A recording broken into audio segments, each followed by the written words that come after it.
이 시간 하나님께서 저에게 주시는 말씀은 고린도후서 4장 7절에서 10절까지의 말씀입니다. 고린도후서 4장입니다. 7절에서 10절 사이의 말씀입니다. 오늘 우리 한 목소리로 같이 읽어볼까요? 짧은 말씀이니까 우리 같이 보겠습니다. 읽겠습니다. 시작. 우리가 이 보배를 질그릇에 가졌으니 이니 큰 능력은 하나님께 있고 우리에게 있지 아니함을 우리가 사방으로 우겨쌈을 당하여도 쌓이지 아니하며 답답한 일을 당하여도 낙심하지 아니하며 박해를 받아도 버림받지 아니하며 거꾸로 트림을 당하여도 망하지 아니하고 우리가 항상 예수의 죽음을 몸에 짊어짐은 예수의 생명이 또한 우리 몸에 나타나게 하려 함이라. 아멘. 우리 함께 영광의 박수 올려드리겠습니다. 지난 화요일에 교회 음향 설비를 업그레이드를 했어요. 본당의 믹서기와 파워앰프를 교체하고 특별히 4층 소예배실에 사실 마이크 시스템이 잘 정비가 안 돼 있었는데 잘 정비를 시켰습니다. 귀한 재원을 마련해 주시는 여러 성도님께 감사드리고요. 더더욱 하나님의 예배가 또 우리의 찬양이 또 분명해질 줄로 믿습니다. 이 모든 일이 주의 은혜입니다. 감사합니다. 오늘 말씀 가운데 하나님의 크신 은혜가 여러분의 심령 가운데 있기를 주님의 이름으로 축원합니다. 잠깐 기도하겠습니다. 감사하신 하나님 아버지, 오늘도 하나님의 말씀 가운데로 나아갑니다. 듣는 귀가 되게 하여 주시옵시고 성령 하나님 우리 가운데 함께 하셔서 하나님의 말씀으로 믿고 따르는 영적 감동을 허락하여 주시옵소서. 예수님의 이름으로 기도드립니다. 아멘. 성도 여러분, 하나님은 누구이시죠? 그리고 나는 누구일까요? 세상에서 중요한 지식 중에 가장 두 가지 중요한 지식이 있다면 바로 이거일 것입니다. 하나님이 누구이신가? 그리고 내가 누구인가? 사실 우리 인생은 그냥 매일매일 움직이는 여러 터전에서 막 내가 바쁘게 움직여가는 것 같지만 실상은 이 두 가지 지식으로 움직여가는 거예요. 하나님이 누구이신가에 따라서 우리가 어떻게 살아야 할지가 구체화되는 거고요. 여기에 더 어울러 내가 누구인가가 자의식이 함께 맞물려져서 인생의 내용이 진행이 되고 때로는 이게 문제가 되기도 하는 거죠. 저는 갈릴리 호수를 건너는 도중 풍랑을 맞아서 어려움을 당하던 제자들의 모습 속에서 이것을 발견합니다. 그들에게는 하나님이 함께 하셨잖아요. 그렇죠? 주무시고 계셨지만 바로 하나님의 아들 예수가 함께하고 계셨는데 온 천지 만물을 다스릴 수 있는 예수의 능력이 함께함에도 불구하고 그 예수를 믿지 못했기 때문에, 즉 하나님에 대한 지식이 없어서 그 혼란 가운데서도 어려워졌었고, 또한 자기들이 갈릴리 호수의 정통한 어부라고 이런 날씨쯤이면 내가 능히 이길 거라고 하는 자기가 진짜 누구인지를 모르는 그런 교만이 더더욱 그 어려움을 가중시켰던 것이죠. 그래서 여러분, 이 두 가지 지식이 참 중요합니다. 하나님은 누구이신가? 그리고 나는 누구인가? 이 부분이 상당히 중요하죠. 저는 이런 지식의 차이가 극명하게 보여지는 데가 장례식장으로 생각이 됩니다. 아무래도 목회자라고 하는 저의 이 사역의 특성상 장례식장을 자주 방문할 수밖에 없는데, 그곳에서 당한 슬픔은 똑같지만 그 슬픔을 어떻게 이기고 다스리는가의 차이가 나타나죠. 예수 믿는 사람들은 그 죽음을 받아들입니다.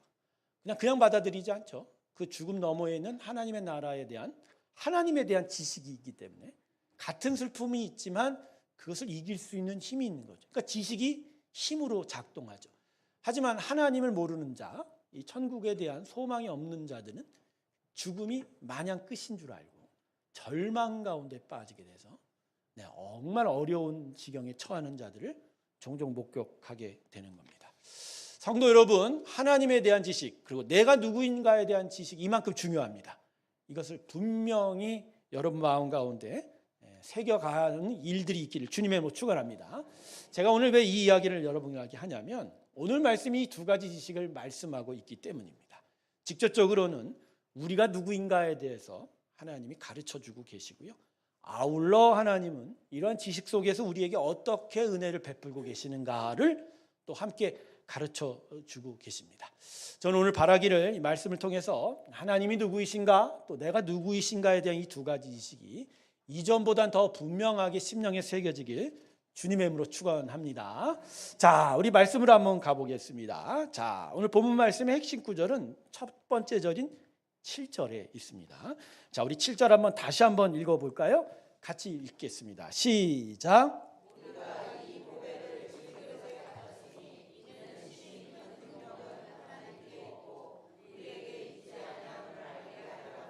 아멘. 자, 이 본문 7절에서 이 말씀을 쓴 기록자가 바울인데 사도 바울이 우리는 즉 믿음의 사람들을 보배를 닮은 질그릇으로 표현하고 있어요. 자, 그렇다면 이걸 좀 살펴봐야겠죠. 질그릇이 뭐죠? 질그릇. 여기서 말하는 질그릇은요, 막 아무데나 그냥 사용하기 위해서 싼 값에 만든 그릇을 이야기하는 거예요. 보통 이런 그릇들은 유약을 바르지 않는다고 합니다. 유약을 바라야 그릇을 구울 때보다 더 단단해지는데 그냥 싼 값에 막 사용하려고 그냥 진흙으로 구워서 유약 안 바르고 그러다 보니까 쉽게 금이 가고 깨질 수 있다고 합니다. 그런데 바울이 질그릇이라고 얘기하면서 이 질그릇을 그냥 질그릇이라고 얘기하지 않습니다. 뭘 담은 질그릇이라고 얘기하죠? 보배를 담은, 보물을 담은 질그릇이 바로 우리 믿음의 사람들이다 이렇게 얘기하는 거예요. 근데 한번 생각해 보면요, 보배를 담은 질그릇이라는 게 이게 서로 조화가 안 되는 단어가 어울려 있는 거예요. 자, 여러분, 보배와 막 사용하는 그릇이 이게 서로 어울리기가 쉽습니까? 여러분, 중요한 물건은 보통 어디 담으세요? 그냥 비닐봉지에 담으세요? 좋은 가방이나 좋은 그릇에 담지 않습니까? 그렇죠? 질그릇같이 막 사용되는 그릇에 이제 자기 귀한 거 담지 않는 게 일반적이죠. 그러니까 보물을 담은 질그릇이라는 게 이게 맞지 않는 거예요, 사리에, 상식적으로. 근데 바울이 이 단어를 쓰고 있어요. 믿음의 사람들이 이러한 사람이라. 그건 담을 수 없을 것 같은 보물이 담겨진 질그릇 같은 인생이 우리 인생이라는 거예요. 그러니까 질그릇 자체로는 뭐 누구도 거들떠 안 보는 가치 없고 값싼 존재지만 담겨진 보물로 인해서 존귀하게 되는 게 믿음의 인생이다 이렇게 이야기를 하는 거죠. 저는 오늘 이걸 갖고 여러분과 좀 귀하게 더 말씀을 나누고 싶은데 일단 질그릇을 좀 같이 생각해 봤으면 좋겠습니다. 여러분, 사람이 질그릇이라는 거에 동의하십니까? 동의하세요? 여러분, 타락한 사람은 그 자체로 질그릇과 같은 존재입니다. 두 가지로 생각해 볼 수 있는데 첫 번째는 무가치한 일로 대접받고 또 무가치한 일로 살아가고 있다는 거예요. 여러분, 블러드 다이아몬드라는 단어 한번 들어보신 적 있어요? 블러드 다이아몬드, 피의 다이아몬드다라고 하는데 전 세계 사람들이 정말 이거 갖기를 정말 간절히 바라지 않습니까? 그래서 몇 달치 몇 년치 임금 모아다가 이거 사지 않습니까? 근데 많은 사람들이 몇 년치의 월급을 모아 결혼 반지용 다이아몬드를 비싸게 살 때 아프리카 땅에서는 정말 말할 수 없는 사륙이 벌어진다는 거죠. 아프리카의 반군들이 이 다이아몬드를 팔아서 무기를 사고 또 그것으로 사람을 죽이고 또 아이들의 손발을 자릅니다. 구글에 가서 이 블러드 다이아몬드만 치면요, 사진이 많아요.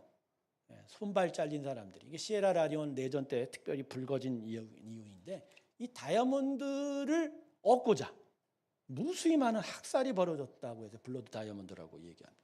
이게 얼마나 어처구니 없는 일이냐. 다이아몬드가 결국 뭡니까? 돌이에요. 돌이에요. 돌. 죄송합니다만 지금 다이아몬드 갖고 계신 분들 죄송합니다. 제가 또 뭐 돌 끼고 있다고 얘기하는 건 아닙니다만 그러나 이 단단한 돌 하나 때문에 사람을 들판에 풀 베듯 그냥 마구 자비로 죽여버리는 일들이 지금 지구 반대편에서 벌어지고 있다는 거예요. 그러니까 사람의 존재가 얼마나 아무 가치 없이 값싸게 지금 희생되고 있냐라는 거죠. 저는 그래서 매년 연말 되면 노벨상 발표하잖아요. 노벨상이 왜 존재하게 됐죠? 스웨덴의 알프레드 노벨이 자신이 발명한 다이너마이트로 인한 무수한 살상과 전쟁의 양상이 바뀐 걸 보고 그래도 가치 있는 일을 한 사람을 기억해서 뭔가 좀 가치 있는 삶을 만들어 보고자 해서 제정된 상이 노벨상이니까. 저는 노벨상을 생각할 때마다 그 반대적 의미를 생각해요. 뭐죠? 인간 사회가 가치 없고 이 진짜 엄청난 사륙과 학살로 가득 차 있다라는 생각을 하게 돼요. 그러니까 타락한 인간의 삶은 이런 삶인 거예요. 질그릇 같은 삶. 두 번째는 타락한 인간의 삶은 가벼운 충격에도 쉽게 깨지고 금이 간다라는 거죠. 자, 이걸 두 가지로 생각해 볼 수 있는데 육체의 나이. 여러분 노아의 홍수 이전에 사람의 연령은 몇 세까지 살았습니까? 대충 평균 잡아 800에서 900 사이입니다. 그러나 노아의 홍수 이후에 인간의 수명은 급격히 떨어지기 시작해서 믿음의 족장들이 암만 오래 살아도 120세, 130세밖에 못 살아고 지금 우리의 연령은 그나마 좀 의학 문명이 발달해서 100세가 넘어가고 있다고 하지만 그것도 별로예요. 치매 걸리고 막 몸 가눌 수도 없는데 요양병원 가서 8, 90 산다라는 게 가령 어떠한 의미가 있는지를 깊이 한번 생각해 볼 수 있는. 그러니까 가벼운 충격에도 쉽게 금이 가는. 특별히 사람의 심령 말입니다. 제가 보면요, 우리 성도님들 중에 우울증 없는 사람이 없는 것 같아요. 약 먹는 우울증 환자도 있지만 대부분이 우울에 빠지고 쉽게 건들기만 하면 아파하고 그 마음의 상처 때문에 막 여러 가지 반응들이 나타나고 이게 다 하나님이 함께 계셔야 될 우리의 영혼인데 하나님 함께 안 계시다 보니까 쉽게 공격받고 쉽게 유혹당하고 거기에 마음이 상하고 부패하고 상해버리는 것. 그러니까 말 그대로 질그릇이다라는 거예요. 그만큼 가치 없이 살고 또 가치 없이 대접받고 있는. 그나마 쉽게 금가고 깨지기 쉬운 존재로 사람의 존재가 변해왔다는 거예요. 처음에 하나님 그렇게 안 만드셨어요. 근데 죄악으로 인해서 타락으로 인해서 우리가 이렇게 변해왔다. 그런데 하나님께서는 이 질그릇과 같은 사람을 그대로 내버려 두지 않는다는 거예요. 그릇 자체만으로는 너무나 악하고 약한 존재지만 여기에 귀한 보물을 더해 주셔서 그 존재를 바꾸어 가십니다. 여러분 그게 구원입니다. 할렐루야. 그게 구원인 거예요. 그래서 우리에게 주어진 보물이 그렇게 소중한 거예요. 존재가 바뀌니까. 근데 그 보물이 뭘까요? 자, 본문 10절 보세요. 우리 다시 한번 읽어볼까요? 본문 10절을 보면 우리에게 하나님 주신 것이 무엇인지를 분명하게 얘기하고 있습니다. 다 같이 읽습니다. 시작.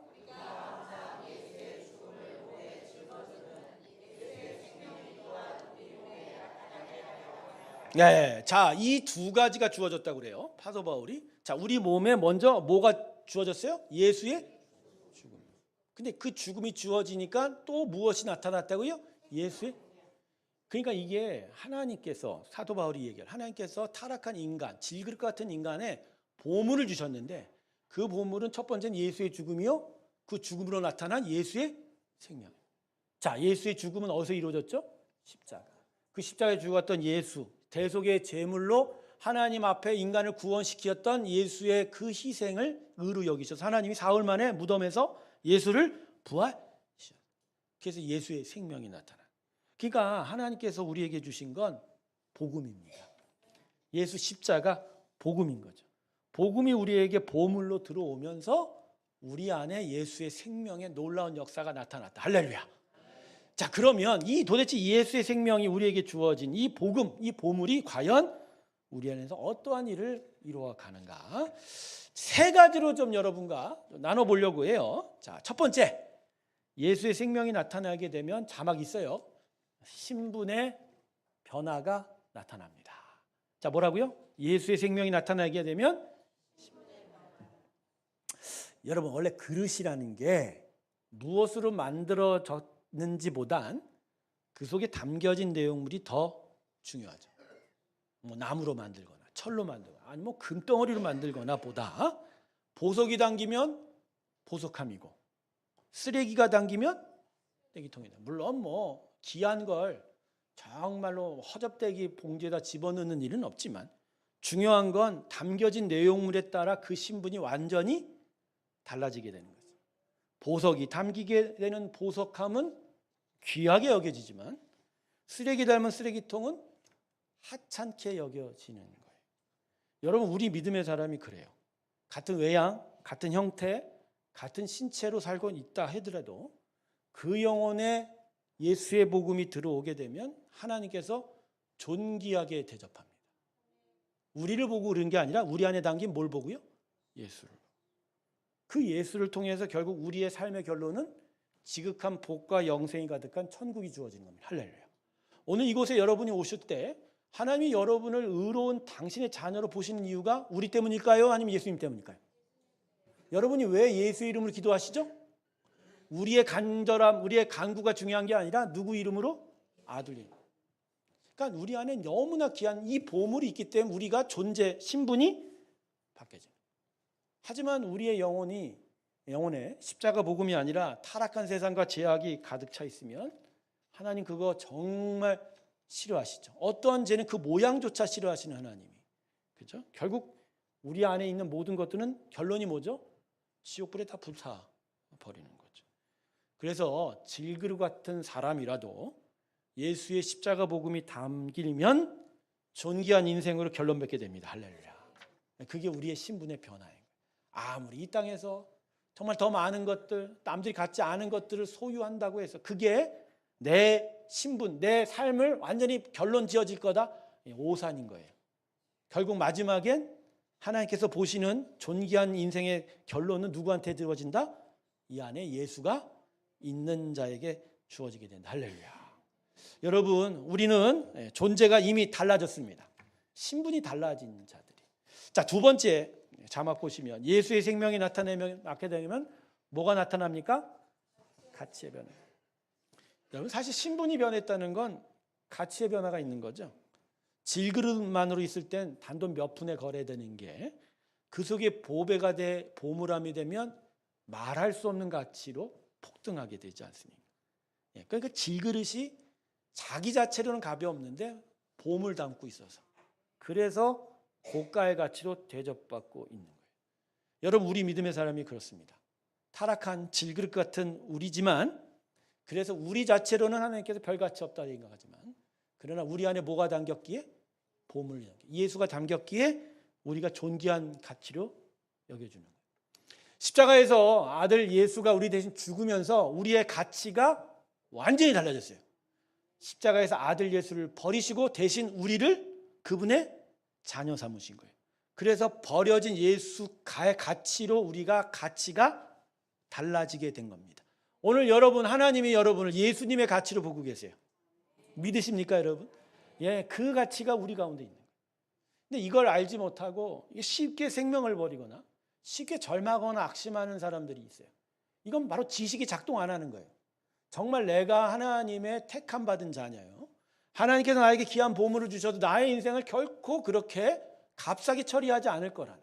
내가 이미 이 순간에도 가장 귀한 가치로 하나님께서 여기고 있다는 것을 알게 되면 쉽게 절망하거나 쉽게 자기 자신의 생명 버리지 않습니다. 오히려 그러하기 때문에 하나님 나를 끝까지 붙들어 주실 것이다. 할렐루야. 그게 우리 가운데 있는 거예요. 여러분, 제가 여러분에게 드리고 싶은 얘기가 뭐냐면 아무리 이 땅에서 정말 고통당하고 정말 실패를 반복하고 정말 다른 사람에게 대접받지 못하는 삶이라도 그 안에 진짜 하나님의 나라와 특별히 예수 그리스도의 복음에 참된 그것을 받아들이고 있는 자라면 결국 그 인생의 결론은 행복입니다. 할렐루야. 영원한 천국에 가지 않습니다. 그래서 여러분, 이 땅에서 절망하지 마십시오. 너무 힘들어하지 마세요. 하나님이 우리를 가치를 변하게 하셨다라는 거죠. 자, 세 번째, 예수님의 생명이 나타나면 자막 볼까요? 무슨 변화가 있다고요? 용도의 변화. 이게 정말 중요한 부분인데 여러분, 그릇은 속에 담긴 내용물에 따라서 그 사용하는 방법과 장소가 달라져요. 여러분, 오물과 쓰레기 담으면 보통 쓰레기통 어디다 갖다 놓습니까? 사람 잘 안 보는 곳에 갖다 놓고 구석지고 흠이 된 곳에 갖다 놓고 하찮게 여깁니다. 멀리하기도 하죠. 하지만 보배가 담기면 그 보석함 어디다 갖다 놓으세요? 안방에다 갖다 놓습니다. 장롱에다 갖다 놓습니다. 그러니까 대하는 게 달라지고 용도가 달라지게 돼요. 우리 믿음의 사람이 그래요. 그냥 질그릇 같은 우리 인생이면 아무리 선하고 귀한 마음을 품는다고 하더라도 우리 삶에 나타나는 일들은 악한 일들이에요. 의로움이 없다라고 성경이 얘기하지 않습니까? 하지만 우리 안에 복음이 들어오면 그 복음의 역사를 통해서 우리는 가치 있고 의미 있는 일들을 해나가게 됩니다. 이건 당연한 거예요. 구원은 진리로 인하여 자유함을 얻는 겁니다. 이제까지 진리가 없이 죄와 악과 사단 마귀의 종노릇하게 되면 결국 그 영향을 받아서 의미 없고 가치 없는 일들을 계속 하게 되는 거예요. 사람들 중에 중독에 빠진 사람들 참 많지 않습니까? 도박 중독, 술 중독, 심각하면 뭐 성중독까지. 근데 여러분, 도박 이 중독이라는 게 뭔지 아십니까? 붙들린 거예요. 붙들린 거. 제가 중독 걸린 사람들 우수히 많이 만나봤지만 그들이 자기가 중독 걸리는 거 부인하지 않아요. 자기가 고쳐야 된다고 또 알고 있어요. 그런데 불구하고 못 벗어나요. 이유가 뭐죠? 그 힘이 세기도 하지만 그 안에서 뭔가가 정말 참된 진리가 무엇인지를 알지 못하니까 계속 거기에 매여 살게 되는 거예요. 그러니까 아무리 제가 뭔가 하고 싶어 해도 이 안에 예수가 없으면 결국 붙들린 거예요. 붙들리면 결국 의미 없고 가치 없는 일만 계속 하게 되어 있어요. 하지만 구원을 얻게 되고 참된 진리를 깨치게 되면 매어 있지 않습니다. 자유하게 됩니다. 그 이 영혼이 예수의 생명으로 말미암아 선하고 의로운 것들을 쫓아가게 돼요. 그렇게 되면 자꾸 남을 도우려고 그러고 복음 전하려고 그러고 정말 귀한 일들 해 나가려고 합니다. 예수 믿는 사람들이 갑자기 저 사람 되게 많이 변했나 하는 이유가 뭐죠? 내가 믿었으니까 열심히 살려고 하는 것보다 그 안에 진리의 역사로 말미암아 묶여있는 것들이 풀리니까 그의 삶에 선한 것들이 고개 들고 원래 그렇게 만들어졌기 때문에 살아요. 여러분, 예수가 우리 안에 있게 되면 우리의 용도가 변하게 됩니다. 보물이 들어와서 그 보물이 우리에게 그 일들을 이루어가게 된다. 할렐루야. 자, 그래서 이제까지 세 가지를 한번 정리해 보죠. 세 가지 정리해 보면 질그릇 같은 사람의 인생에 예수 그리스도의 십자가 복음이 주어지면 예수 생명이 나타나면 자막 있어요. 신분의 변화, 가치의 변화, 용도의 변화가 나타나요. 다시 신분의 변화, 가치의 변화, 용도의 변화. 여러분, 이거 그냥 학교에서 그냥 교과서에 있는 그런 책이라고 생각하지 마세요. 여러분, 이 지식이 여러분 가운데 있어야 돼요. 내가 그런 사람으로 변해가는구나. 하나님이 내 안에 그 일들을 이루어가는구나. 그리고 그것을 기억하게 될 때 내 삶이 달라지게 되는 거예요. 아까 아침에 일부 예배를 들으면서 제가 뭘 느꼈냐면 뭐 이런 설교 들어봐야 내 인생 변화가 있겠어. 당장 돈이 필요하고 당장 내 인생에 많은 일들이 필요한 것 같은데 여러분, 인생이 그렇지 않아요. 우리가 이게 그냥 쓸데없는 지식적인 일이라 생각하는 게 아니에요. 이 지식이 우리 안에 변화를 만들어내는 시작이 됩니다. 하나님 그렇게 일하시는 거예요. 하나님이 우리 안에 참된 지식과 진리를 심어주고 그 진리와 지식에 의해서 생각이 달라지고 가치관이 변하고 생각하는 바가 달라지기 시작하면 삶의 내용이 달라지게 되는 거예요. 그러니까 예수 믿는 것을 이런 식으로 보지 않고 내가 하나님께 기도했더니 하나님 나를 축복했더니 나의 집에 천장이 열려서 돈이 떨어졌더라, 내가 부자 됐더라. 그런 일은 절대로 없어요. 그런 일을 꿈꾸는 게 바로 우상숭배라는 거예요. 살아가다가 열심히 하나님을 기도하고 하나님께 간구하며 그 뜻대로 살아갈 때 하나님 그의 삶의 터전과 삶의 조건들을 변화시키는 일이 있어도, 그죠? 하나님께서 그가 악한 세상에서 떠나 의의 세상으로 옮겨가면서 그의 삶의 내용이 변하면서 그러한 일들이 나타나지. 하나님은 그러한 일들을 원하시는 게 아니에요. 여러분, 이 세 가지 변화의 지식이 여러분 신년 가운데 새겨지길 주님의 이름으로 축원합니다. 결국 제가 오늘 여러분에게 하고 싶은 얘기는 이거예요. 믿음의 사람의 인생은 그릇 자체로 결론 나는 인생이 결코 아니라는 거예요. 내가 지금 보고 있는 나의 육체, 내가 갖고 있는 것들로 내 인생의 결론이 정해지지 않는다. 그래서 8절과 9절 보세요. 우리 인생에 존재하는 여러 어려움들을 기록하고 있어요. 사방으로 우겨쌈을 당하고 답답한 일을 당하고 박해를 받아도 거꾸러뜨림을 당해도 얼마나 힘든 일이겠습니까? 근데 이게 수동태로 기록되어 있거든요. 내가 어쩔 수 없이 당할 수밖에 없다는 거예요. 그런데 우리 안에 예수의 생명이 나타나게 되면 우겨쌈을 당하도 쌓이지 않을 것이고 답답한 일을 당하도 낙심하지 않을 것이고 박해를 받아도 버림받지 거꾸리팀을 당하도 망하지. 왜요? 우리 안에 뭐가 있기에? 보배가 있기에. 예수의 보배가 있기에. 그래서 여러분, 우리의 삶의 가장 소중하고 귀한 보물은 예수님입니다. 그분의 십자가 복음인 거예요. 우리 믿음의 사람은 다른 사람이 아니에요. 세상과 같은 질그릇이지만 담긴 게 다른 거예요. 그들은 무엇이 담겼는지 모르겠지만 우리 안에는 뭐가 담겼다? 예수 그리스도의 십자가가 담겼다. 그러므로 우리에게 예수의 십자가 복음이 가장 귀합니다. 이것을 가장 귀하게 여기는 자가 우리 믿음의 사람인 거예요. 여러분, 보물을 지키시길 주님의 이름으로 축원합니다. 계속 보물 지켜가세요. 세 가지를 여러분에게 부탁하려고 합니다. 첫 번째 자막이 있어요. 보물을 항상 귀하게 여기십시오. 언제요? 항상. 때가 되면 기억날 때만이에요. 주일에 한 번 예배 와서 그것도 설교하는 한 10분, 20분 그때만 내게 보물이 있지. 그거 예수님이지. 그러지 마시라는 거예요. 여러분의 인생의 가장 소중한 보물이 뭐라? 예수 그리스도의 십자가 복음입니다. 이걸 소중히 여긴 만큼 하나님은 여러분을 소중히 여길 줄로 믿습니다. 두 번째, 보물답게 여기십시오. 우리에게 있는 믿음의 문제는 대부분 이 문제예요. 보물을 보물로 인정하나니 보물로서의 능력, 그 작동을 하지 않고 있는 거예요. 여러분에게 하나님의 은혜가 모자란 게 아닙니다. 여러분에게 하나님의 은혜가 부족한 게 아닙니다. 중요한 건 그 은혜, 그 사랑, 그 놀라운 역사의 일들이 우리가 소중하게 여기지 않으니까 우리 안에서 작동하지 않고 있다는. 여러분, 예수님을 보물답게 대하십시오. 보물답게 대하실 때마다 예수의 역사가 여러분 가운데 나타날 줄로 믿습니다.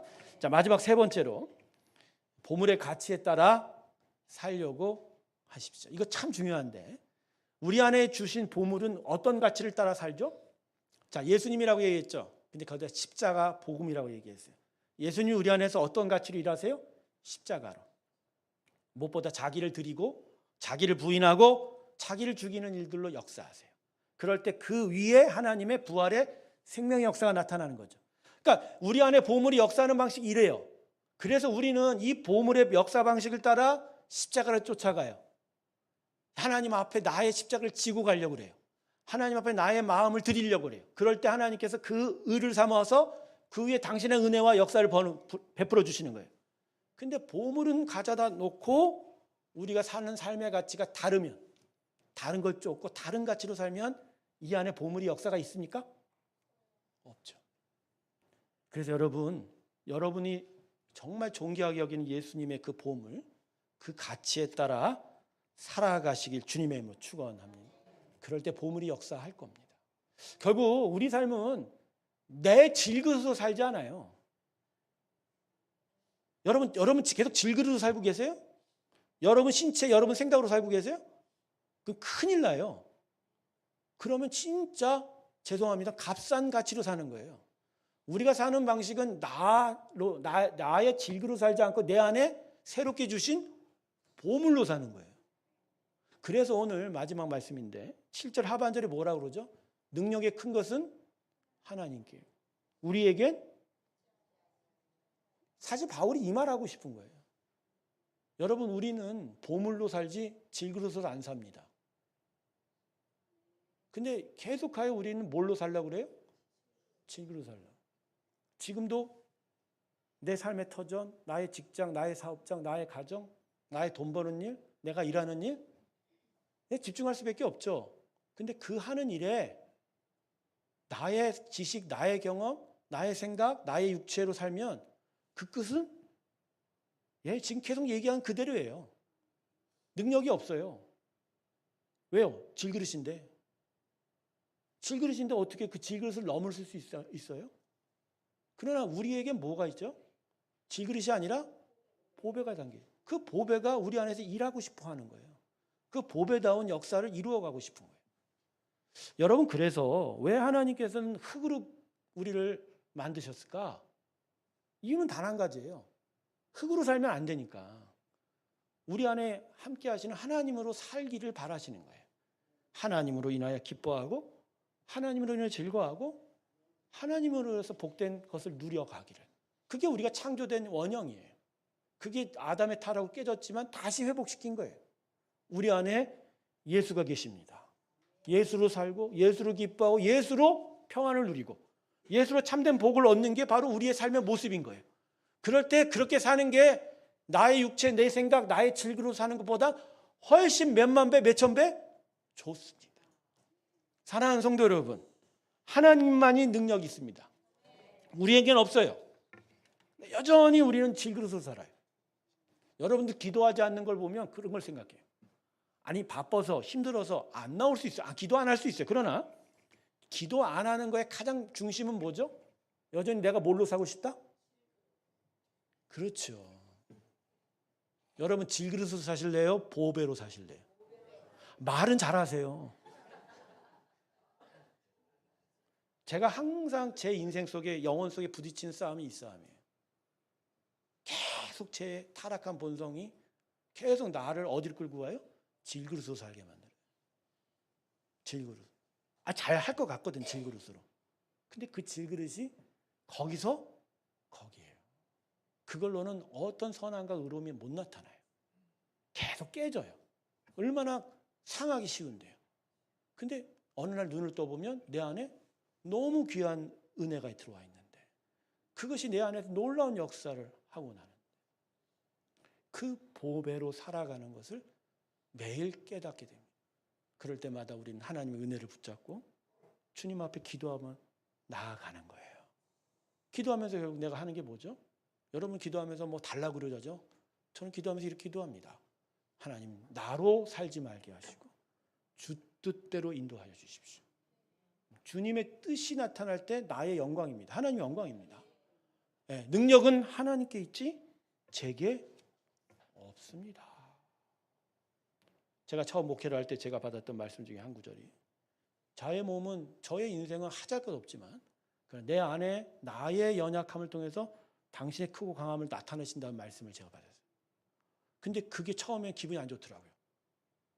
내가 뭔가 할 수 있을 것 같고 내가 뭔가 잘날 것 같은데 그러나 지금까지 살아오면서 결론은 그거예요. 나로 살지 못하는구나. 결국 하나님으로 인하여 사는 거구나. 할렐루야. 저는 끝날까지 아마 질그릇일 거예요. 그렇죠. 질그릇이죠. 그러나 내 안에 이 보배가 담겼기에 나는 보배로운 삶으로 결론 맺을 겁니다. 전 그걸 믿어요. 바로 그것이 우리들의 결론인 것을 기억하시면서 질그릇을 아예 포기하십시오. 질그릇 사는 거 오늘부터 보배로 사시길 주님의 이름으로 축원합니다. 좌우 옆분에게 이렇게 축복합시다. 예, 보배로 사십시오. 기도하겠습니다. 하나님, 질그릇 것 같은 우리들, 쉽게 금이 가고 깨지기 쉬운 저의 이 연약함들, 여전히 근데 이 질그릇으로 살려고 하는 저의 이 타락한 본성, 이 어리석음에 오늘 분명한 지식을 가르쳐 주시고 저희가 살아야 할 방법을